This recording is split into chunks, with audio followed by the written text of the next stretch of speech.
তুমি আকাশে কি দেখছো গো ও গুলটে মামা? দিলি তো আমার তালটা কেটে। ক্যালটা বুলাস বলদ পাঁচু। তাল? আকাশে আবার তাল হয় নাকি? তাল তো হয় গাছে। সব কটা একেবারে গলদপুরের স্ট্যাম্প মারা বলদের দল। আরে দূর, তুমি কি দেখছো বলো না। হ্যাঁ বলো না। মেঘ। মেঘ দেখছো হঠাৎ?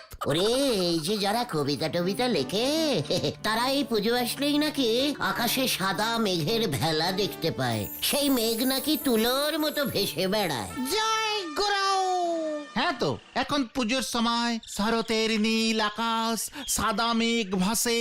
অন্য সময় কি হলুদ আকাশে খয়েরি মেঘ ভাসে? যত সব উল্টো পাল্টা কবিতা লিখে গেছে, সেগুলোই তোরা পড়েছিস, তাই তো ফেল মেরেছিস। আরে ওসব তো কবির কল্পনা গুলটে মামা। শরতের সুনীল আকাশে তুলার মতো পেঁজা পেঁজা মেঘের ভেলা ভাসিয়া যাইতেছে। খুব ব্যাড কল্পনা। তুলো দিয়ে কি ভেলা বানানো যায়? ভেলা বানাতে হয় কচুরি পানা দিয়ে, বুঝেছিস? তাছাড়া আকাশে ভেলা ভাসবে কেমন করে? ভেলা তো পুকুরে ভাসাই আমরা। ঠিক ঠিক। তাছাড়া ভেজা তুলো ভারী হয়। ওই কবিগুলো কিছু জানতো না। তুলোর মতো ভেজা ভেজা মেঘ কখনো ভাসতে পারে? ক্যালটা বুলাসের দল। মা, ভেজা মেঘ কখন বললাম? কবিরা তো বলেছেন পেঁজা পেঁজা মেঘ। ওই একই হলো, পেঁজা মানেই ভেজা। শোন, সব ভুলভাল লিখেছে। এই পুজোর সময় কোনো স্পেশাল মেঘ টেঘ ভাসে না, বুঝেছিস? আকাশ ওই একই রকম নীল থাকে। খামোখা ওই সব জিনিস দিয়ে কবিতা লিখে আমাদের বোকা বানিয়েছে সবাই। মুখ গুজে ওসব না পড়ে মুখ তুলে দেখলেই তো সব ধরা পড়ে যেত। ইস, সে সময় যদি তুমি এরকম বলতে না, এখন আর এসব বলে কি হবে? তার থেকে বরং বলো এবার পুজোয় আমরা স্পেশাল কি খাবো? Egg roll. হ্যাঁ, সপ্তমীর দিন এগরোল, অষ্টমীর দিন ঘুগনি, নবমীর দিন আইসক্রিম, আর দশমীর দিন কোল্ড ড্রিঙ্কস। আর সঙ্গে মিষ্টি। ঠিক ঠিক। তাহলে তোরা সবাই আমার কাছে 50 টাকা করে জমা কর, আমি কিনে দেবো তোদের। হ্যাঁ, চল দেখে নড়ার কাছে যাই। তুমি কিছু খাওয়াবে না গুলটে মামা? এত কিছু খাওয়ার পর তোদের পেটে জায়গা থাকবে? তোমার তো থাকবে। মানে আমি তোদের ফুচকা খাওয়াবো। জয় গুলটে মামা কি। এখনই এত জয় ধ্বনি মারিস না। আগে দেখি এবার পুজোয় নড়া ফুচকা বিক্রি করে কিনা। হ্যাঁ, চল দেখি নড়ার কাছে যাই। হয়ে গেল ফুচকা।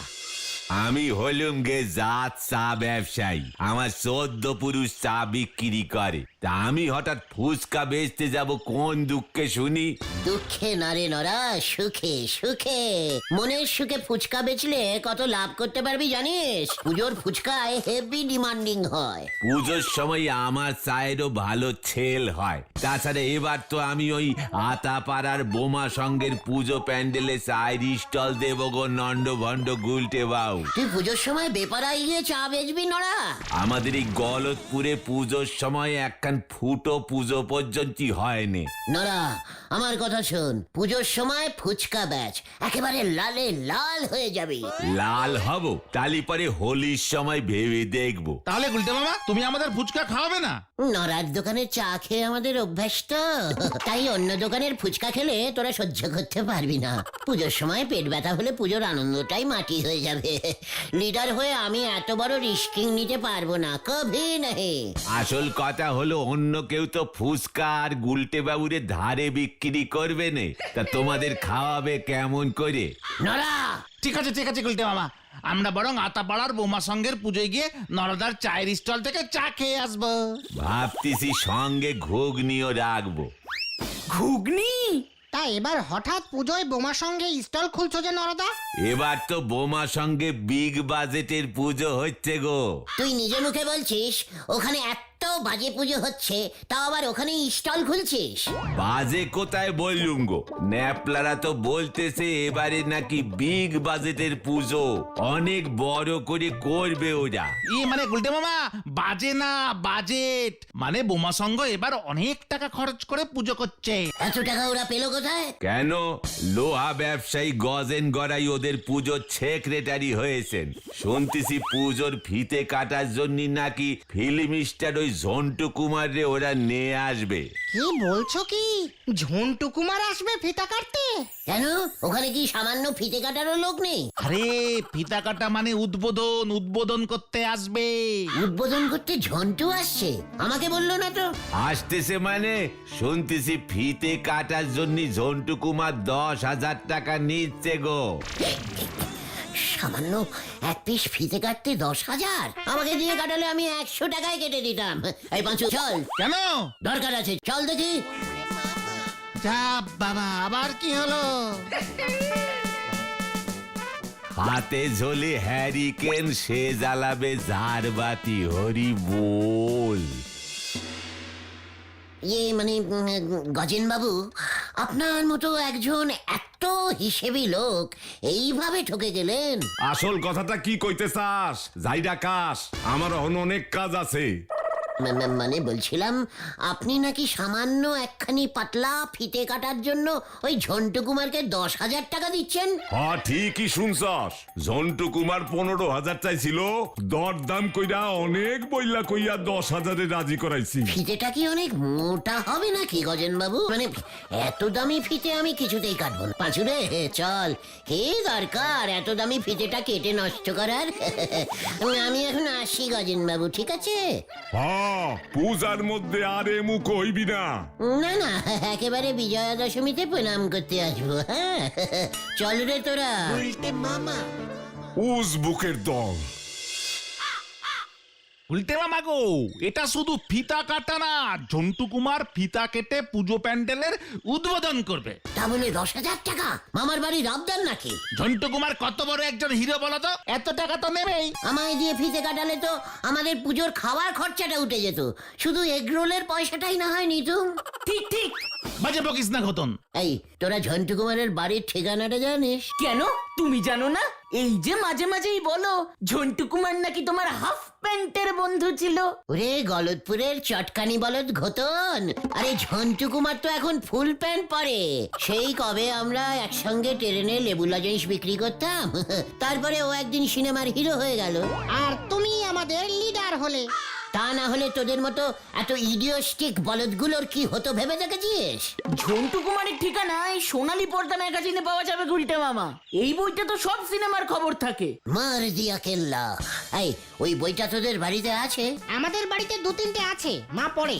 তাহলে এক্ষুনি তুই বাড়ি যা আর ঠিকানাটা জোগাড় করে আন। ও ঠিকানা দিয়ে তুমি কি করবে গুলটে মামা? ঝন্টুর বাড়ি যাব। হ্যাঁ রে। ঝন্টু কুমারের বাড়ি কে চেনে না বাবু?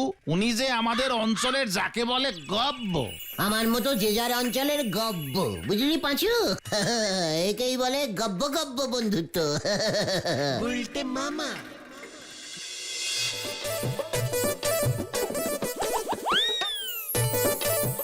বাবা, ঝন্টু এত বড় বাড়ি করে ফেলেছে, আমাকে বলেনি তো। বললে কি করতে? ওর বাড়িটার উদ্বোধন আমি করে দিতাম। জয় গুরু। ঠিক আছে ঠিক আছে, এখন আগে ভেতরে চলো তো গুলটে মামা। চল তুই আগে ঢোক পাঁচু। কি কেন? তোমার বন্ধুর বাড়ি আমি আগে ঢুকবো কেন? মানে হ্যাঁ, আমি ঝন্টুকে একটা শেরপেরাজিং দিতে চাই। তাই বুঝি? ঠিক আছে।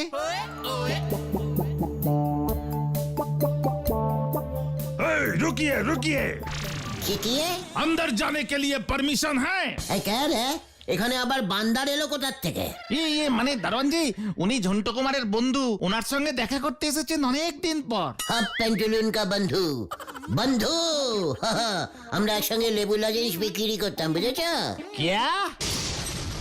লেবু লজেন্স, সেই লেবু লজেন্স, একটা জানা না টাকায় ঝটা, এই লেবু লজেন্স, এই সা সমঝা? ये दारोन जी, ये एक्टिंग करता है।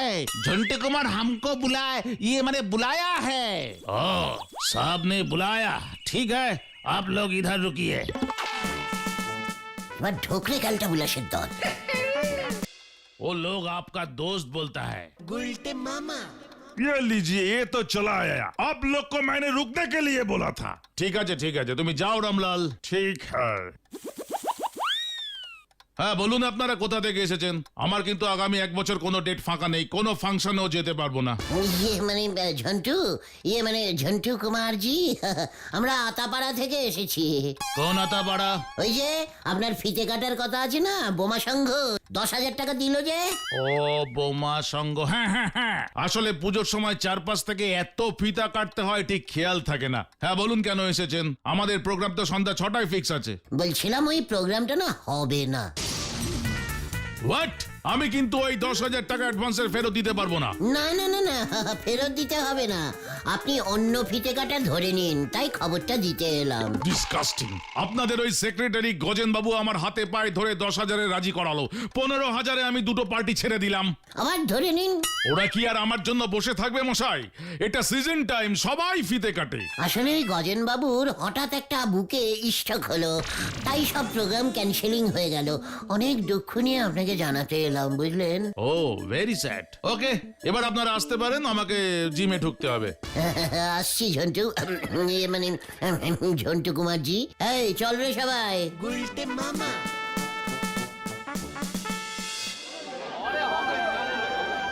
মামা, কেসটা একটু বাড়াবাড়ি হয়ে গেল না? কিছু বাড়াবাড়ি না, এবার তাড়াতাড়ি গজেন বাবুর বাড়ি চল দেখি। তুমি যে কি করছো, মাথাতে কিছুই ঢুকছে না। ও গুলটে মামা, ঝন্টু কুমার তো তোমাকে চিনলই না। ঘরের মধ্যে সানগ্লাস পরে বসে থাকলে কি আর চেনা যায়? তুমি তো পরিচয় দিতে পারতে, লেবু লজেন্স বলে ডাকলেই চিনে যেত।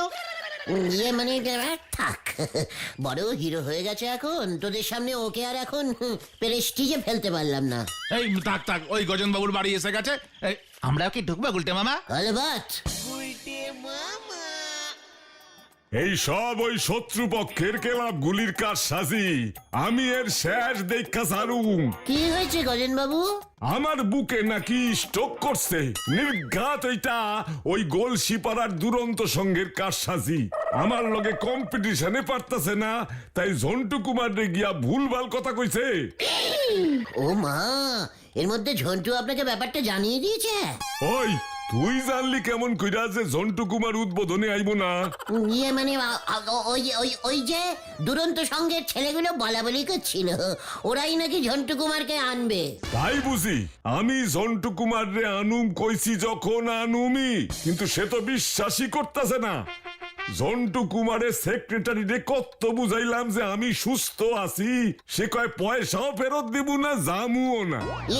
ঝন্টুটা না খুব বাজে হয়ে গেছে।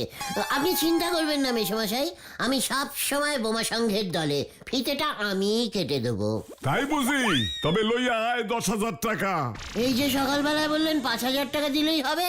না, ঝন্টু কুমারের 10,000 যখন গেছে, তখন তুই যদি ওই ক্ষতিপূরণ করিস, তবে তোরে দিয়াই ফিতা কাটামু। সেই রকম হইলে অষ্টমীর দিন অন্য ফিল্ম স্টার লইয়া আসুম। 10,000? একটু যদি কম সম করেন। ওই বাইরা তো মাথা আমার গরম হইয়া গেছে, মাইর ধর খাইয়া যাবি কিন্তু।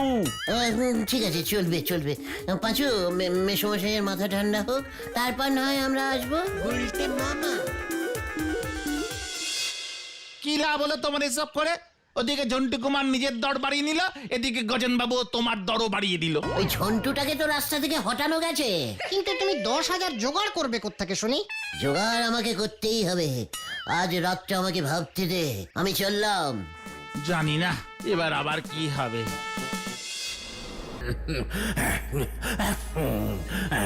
মহালয়ার দিনে মা দুর্গার পৃথিবীতে আসা বন্ধ করবার দায়িত্ব দিয়েছিলাম, পারিসনি। সাধে কি তোকে আমি নিষ্কম্মা অসুর বলি? আর একটা সুযোগ দেব তোকে। আবার কি করতে হবে মহারাজ? প্যান্ডেলে প্যান্ডেলে মা আসতে শুরু করেছে, তুই ওই প্যান্ডেল উদ্বোধন ভন্ডুল কর। কি করে করব মহারাজ? সেটাও কি আমি তোকে বলে দেবো রে নিষ্কম্মা? ঠিক আছে ঠিক আছে, বলতে হবে না। কাস্তে কাস্তে প্রাণ বেরুলে আমি খুনের দায়ে পড়ব, এসে দরকার নেই। আমি যাচ্ছি প্রভু, দেখি কি করতে পারি। ভাবলাম ঝন্টু কুমার না আসলে শেষ মুহূর্তে গজেন গড়াই আমাকে দিয়েই ফিতেটা কাটাবে, সেই সুযোগে আমি সবাজের টাকা হাঁকাবো। এখন দেখছি কেস ঘুরে গেল। ওদিকে 10,000 টাকা জোগাড় না করতে পারলে পাঁচুদের কাছে মান সম্মানটা একেবারে ঢিলা হয়ে যাবে। কি যে করি এখন, কি যে করি। এই যে হ্যাঙ্গানি বাবু। এই কে কে কে কে কে কে কে কে তুই তুই আবার কে? আমি অসুর, আমায় চিনতে পারছিস না? হ্যাঁ, ইয়ে মানে আমার কাছে কেন? আমি কি করেছি অসুর ভাই? তোর জন্য আমি একবার ঠ্যাঙানি খেয়েছিলাম, মনে নেই? ও হ্যাঁ তাই তো, আসলে আমি অনেকবার ঠ্যাঙানি খেয়েছি তো, তাই মনে করতে পারছি না। আমি তো এখন ঠ্যাঙানি খাচ্ছি না। যাকে এখন কি চাই বলুন তো? তোর 10,000 টাকা চাই, তাই তো? এই তুই জানলি কেমন করে? আমরা অসুররা সব জানি। শোন, এই যে এর মধ্যে 100টা মোহর আছে, বিক্রি করলে অনেক টাকা পাবি, অনেক। 100টা মোহর সোনার? 10,000 কেন? মনে হচ্ছে 1,00,000 টাকা হয়ে যাবে। তবে আমার একটা কাজ করে দিতে হবে। কি কাজ অসুর ভাই? প্রতিদিন তোর আশেপাশের সব কটা প্যান্ডেলের আলো টুক করে নিভিয়ে দিবি, বুঝেছিস? টুক করে, যাতে পূজা ভণ্ডুল হয়ে যায়। এই তো খুব সোজা কাজ। একদম নিশ্চিন্তে থাকো ভাই, আমি একটা প্যান্ডেলের আলো জ্বলতে দেব না, ফিতে কেটেই আলো নিভিয়ে দেবো। মনে থাকে যেন, নয়তো আমি তোকে ঠেঙাবো। এই, এ কি, আমি কি স্বপ্ন দেখলাম নাকি? হ্যাঁ? এ কি, এ তো সত্যি মোর। তাহলে স্বপ্ন নয়। বাঁচু রে, ও বাঁচু। এই মোহর তুই কই থেকে পাইলি? কোথায় ডাকাতি করছস ক কিন্তু?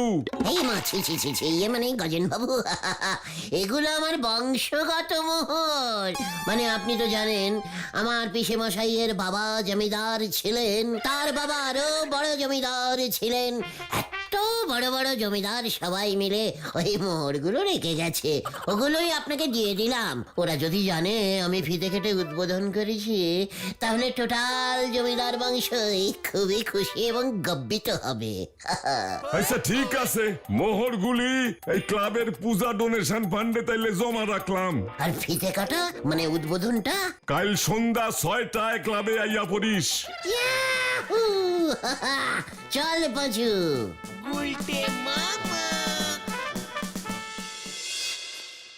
বিল্টে মামা, তুমি সত্যি করে বলো তো, ওই অতগুলো মোহর তুমি কোথায় পেলে? গজেন বাবুকে তো বললাম, শুনলি না? ওই সোনার মোহরগুলোর কিন্তু অনেক দাম হবে, 10,000 টাকার বেশি। সব কটা মোহর দিলে কেন? একবারে দিয়ে রাখলাম, প্রত্যেক বছর ওই বোমা সঙ্গে এখন থেকে আমি ফিতে কাটবো, বুঝেছিস? জয় গুরু। আমরাও যাবো তো গুলটে মামা তোমার সঙ্গে। আলবাত। সব ব্যবস্থা করে এসেছি মহারাজ, ওই মানুষটাই এবার যা করার করবে।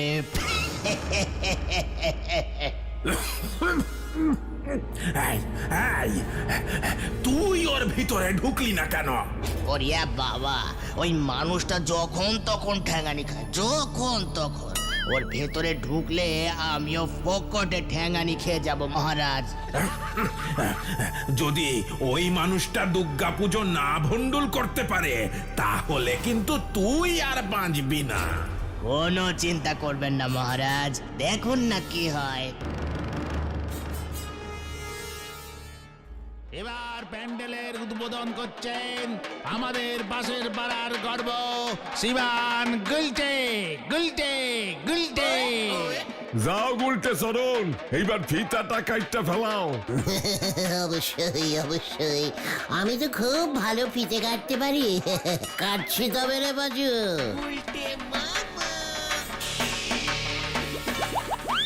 এর পরের কাজটা মনে থাকে যেন ঠ্যাঙানি বাবু। মেন তারটা কেটে দেবো। তুই আগে ফিতা কাট উজবুক। ইয়ে মানে কাটছি কাটছি, কাটলাম কিন্তু, হ্যাঁ কাটলাম।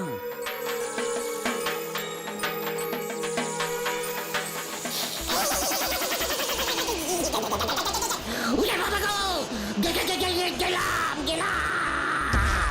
সবাই সরে যাও, সবাই সরে যাও, সবাই সরে যাও, গুলটে বাবা কারেন্ট খেয়েছে। ওরিয়া বাবা যে কেস আবার বিগড়েছে।